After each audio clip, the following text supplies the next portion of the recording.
Bismillahirrahmanirrahim.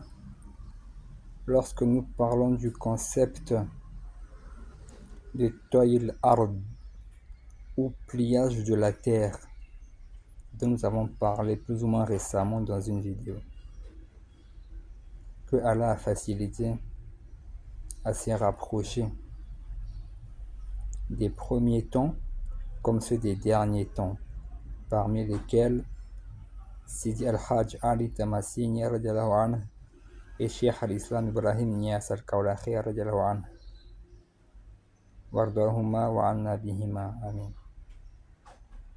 Yani, le plus célèbre ou parmi les plus célèbres à qui Allah a facilité ce miracle, on peut citer Abu Yazid al-Bustami radiallahu anhu, ou encore Ali Khawas radiallahu anhu, wardahuma wa anna bihima.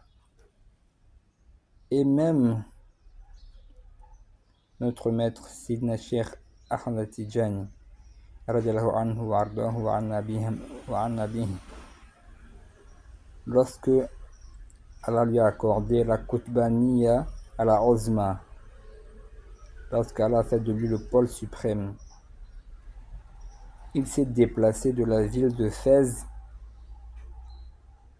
à la localité de Arafat en Arabie en 2 pas, et il n'était pas seul. De la même manière qu'on a parlé dernièrement du Cheikh Ibrahim Niass qui a fait ça de l'Éthiopie au Sénégal avec un compagnon. Avant lui, Cheikh Ahmad Tijani a fait ça de Fès à Arafat avec son compagnon et disciple illustre qui est Ali Yani Harazim Barada radiallahu anhu. Et pour essayer de comprendre ce concept, lorsqu'on parle de pliage de la terre, malheureusement je suis partiellement paralysé, je ne peux pas mieux me représenter pour faire une démonstration. Mais si on prend une feuille qu'on place horizontalement en la faisant tenir dans cette position avec chacune des 2 mains mis à plat, supposons qu'il y ait une chose, un insecte ou je ne sais quoi d'autre, sur une extrémité de la feuille, l'extrémité gauche par exemple, si elle est horizontalement placée. Pour qu'elle arrive à l'extrémité droite, ça va prendre un certain temps, selon la chose de l'insecte qui est dessus.